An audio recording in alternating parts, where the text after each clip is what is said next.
Olá, estamos de volta com a Alerj Debate. Nossa conversa hoje é sobre a integração do transporte público no estado do Rio. Deputados, a questão do VLT, que a gente estava falando no primeiro bloco, o VLT ele é administrado pelo município do Rio de Janeiro. Né? Como é que ele pode ser integrado ao bilhete único se o bilhete único é do Estado e é subsidiado pelo Fundo Estadual de Transporte? Como é que poderia se dar essa questão? Nós, quando levantamos essa questão junto ao secretário estadual de transporte, ele me respondeu exatamente isso. Como é que vai ter o bilhete único estadual para o VLT se o VLT é municipal? Aí eu respondi para ele o seguinte, mas não tem um bilhete único no ônibus municipal?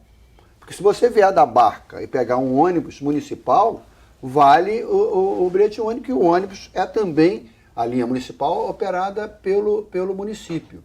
Sim. E é questão de vontade política. E a gente pegou um dado na audiência pública que foi realizada aqui que desmoralizou esse argumento.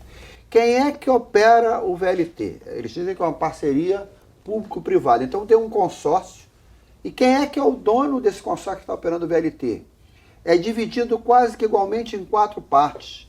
A Odebrecht é uma instituição que opera o trem, outra instituição que opera o metrô, outra é a FETransport, através de uma empresa chamada Riopar, e outra é a CCR das barcas. Então quem opera a VLT, quem ganha dinheiro com o VLT do município, são os 4 grandes donos, operadores de modais. Então, se o cara é dono da barca, e que é uma concessão do Estado, por que ele não pode fazer a discussão do Estado e integrar o VLT?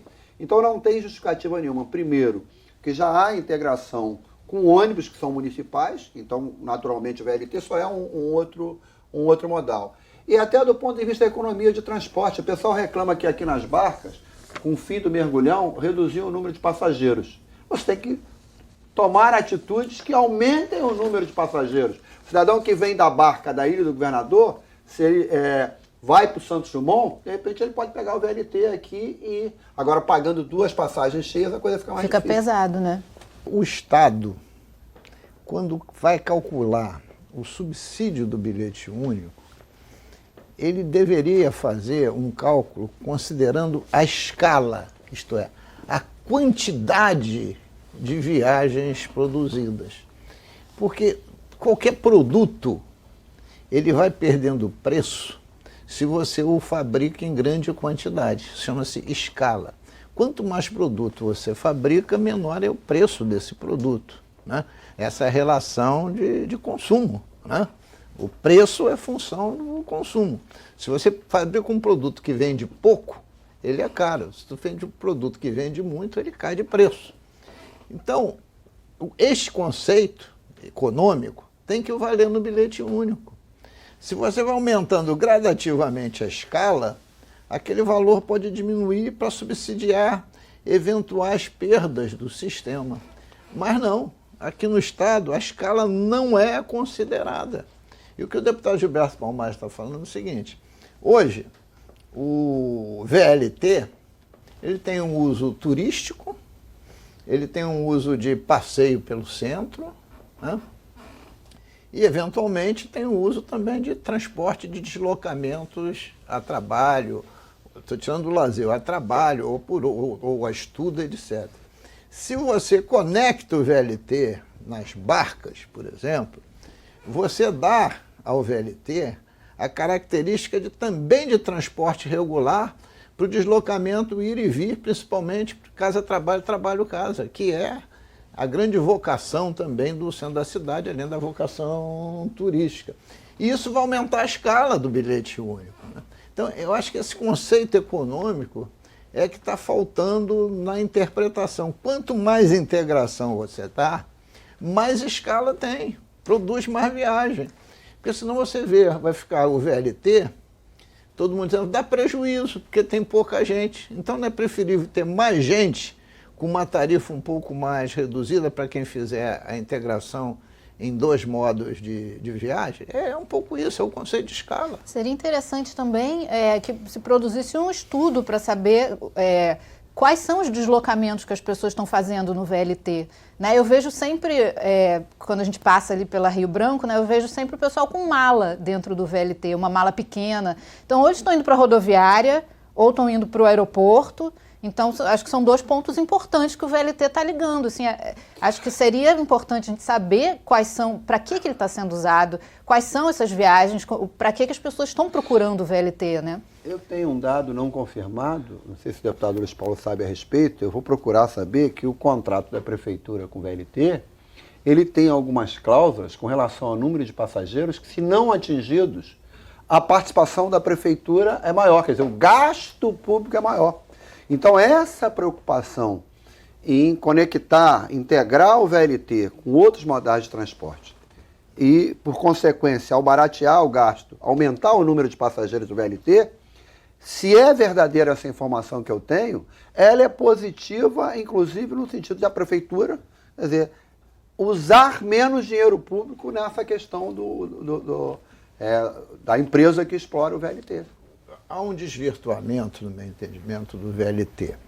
Nos primeiros estudos do VLT, antes do Eduardo Paes se imaginar imperador da cidade do Rio de Janeiro, como foi durante 8 anos, antes dele se imaginar, houve um estudo do VLT encaminhado ao BNDES, que o VLT era um anel em torno da cidade do Rio de Janeiro para integrar todos os modais de transporte, evitar que os veículos viessem ao centro e facilitar os deslocamentos das pessoas. Ora, se esta concepção, ele tem que integrar com a rodoviária, como você colocou, tem que integrar com o aeroporto, mas tem que integrar com as barcas, tem que integrar com os ônibus, tem que integrar com o trem, tem que integrar com o metrô e tem que integrar com o bondinho de Santa Teresa. Então tem que integrar tudo, porque senão ele não está cumprindo a finalidade dele. O VLT não pode ser somente para deslocamento turístico ou para os deslocamentos das viagens, porque aí não está fazendo, não está cumprindo o seu papel pleno, que foi essa concepção. E a prefeitura, como o deputado Gilberto Palmares já disse, né, a prefeitura tem alguma colocação em relação a isso? A prefeitura não poderia subsidiar a parte? Não, veja bem, primeiro, deixa eu colocar uma questão. Não tem que ter, na minha concepção, nenhuma discussão adicional sobre integrar o VLT no bilhete único estadual, porque já está na concepção do bilhete único estadual. Se a gente aceitar essa história de que, como o VLT é da prefeitura, ele não pode entrar no bilhete único estadual, seria aceitar a lógica que, de repente, todas as linhas de ônibus também não municipais não participariam. Então, para mim, não tem... A integração perde o sentido. Ao contrário, pelo que a gente está argumentando aqui, eu acho que integrar das diversas formas, botando o modal dentro do bilhete único estadual. Aliás, ele já está no bilhete único municipal, até tem uma contradição, porque o bilhete único municipal funciona diferente. Quer dizer, você é cidadão, no caso do Rio de Janeiro, você pode usar 2 passagens de ônibus pagando o preço só de uma, desde que num determinado intervalo de tempo. E segundo a prefeitura informou, no caso deles, o VLT já está integrado. Pelo menos a informação é mais uma contradição, entendeu? Tem um fato para mim que é relevante, e como está difícil essas discussões, porque você vive um momento que o governo do Estado está quebrado. Né? O que quer dizer está quebrado?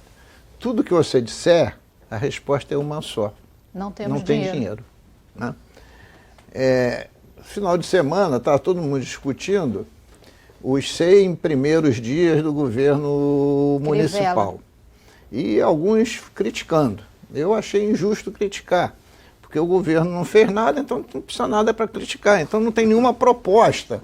Então você está vivendo um momento horroroso, né? Porque um não faz nada porque não tem dinheiro. E o outro não faz nada porque não sabe fazer nada. Então, uma tragédia sem proporções, do ponto de vista da prestação do serviço público. Continua o improviso, continua a irresponsabilidade. O deputado Luiz Paulo diz que o governo do Estado, todos nós sabemos que estamos em crise, o servidor público sente na carne porque não recebe o salário, as universidades paradas, como a UERJ. Ele aí, no caso das barcas, quer a toque de caixa fazer uma nova licitação para encontrar um novo operador para as barcas. E foi dito aqui que ele pretendia terminar essa licitação em 60 dias. Um Estado quebrado, que não está conseguindo organizar nada, quer fazer no improviso. E a mesma história, dizendo o seguinte, que linhas que estavam previstas em 98, como a linha daqui para São Gonçalo, a nova concessionária fará estudos para ver se implementa essa linha. Nós não aceitamos, nós falamos, se tiver que fazer uma nova licitação, tem que ser melhor discutida, melhor debatida, e linhas que já estavam previstas há quase 20 anos atrás, tem que estar obrigatoriamente, não para ser alvo de estudo, mas com tempo para ser implementado. Urgência para fazer a licitação das barcas, para fazer a licitação dos ônibus, para dar alguns milhões e milhões de reais de outorga ao Estado, com edital feito pela Fundação Getúlio Vargas, em tese, tudo pronto, aí não bota na rua. É um mistério, né? É um mistério. Agora, deputado Luiz Paulo, só fazendo um comentário ao seu comentário, né, sobre a administração municipal, houve um ponto positivo, né? Disseram que pelo menos a passagem do ônibus não aumentou. Talvez até por inércia. Parece que... Como é que está aquela questão da justiça dos ônibus com ar-condicionado? Onde é que isso foi parar? Eles estavam discutindo um novo escalonamento para dar plenitude aos 100% da frota refrigerada. E estavam discutindo isso com o Ministério Público, né? Que seria o enésimo termo de ajuste de conduta, né? E a conduta permanece exatamente a mesma. Pois é, a gente não tem visto muito avanço nisso, né? Nenhum. A cidade vive, nesses últimos, diria, 2 anos, um processo de estagnação. Uma pela condição do Estado e outra pela gestão também da Prefeitura. Então, eu acho que a gente precisa, como estamos fazendo aqui, retomar esse debate, porque o debate não pode ser só a crise. A gente tem que debater a crise para arranjar saídas com novas receitas. Mas a gente tem que estar olhando para frente. Porque se não tiver uma política de desenvolvimento, uma política para o Estado avançar, uma política de transporte, etc., etc., você só vai ficar amargando a crise. E o governo federal age em relação ao Estado do Rio de Janeiro com uma tremenda perversidade. Porque, veja só, se você pega um cidadão que está endividado até a raiz do cabelo e você oferece ao cidadão mais empréstimo, você mata o cidadão e não o salva. Se você quer salvá-lo, você tem que propor a ele anistia, pelo menos de um pedaço, e não aumentar o tamanho do que ele deve. E a política do governo federal com o Estado do Rio de Janeiro é exatamente essa. Como o governo federal não tivesse endividado. Agora, ele resolve o endividamento dele porque ele tem máquina de rodar dinheiro, né? E os estados não têm. Então, esse é um pouco também esse drama que nós estamos vivendo, né? Que está se refletindo nas políticas de transporte. Quer dizer, a política de transporte está avançando, está regredindo. É verdade. Deputados, eu agradeço muito a presença de vocês e o ótimo bate-papo.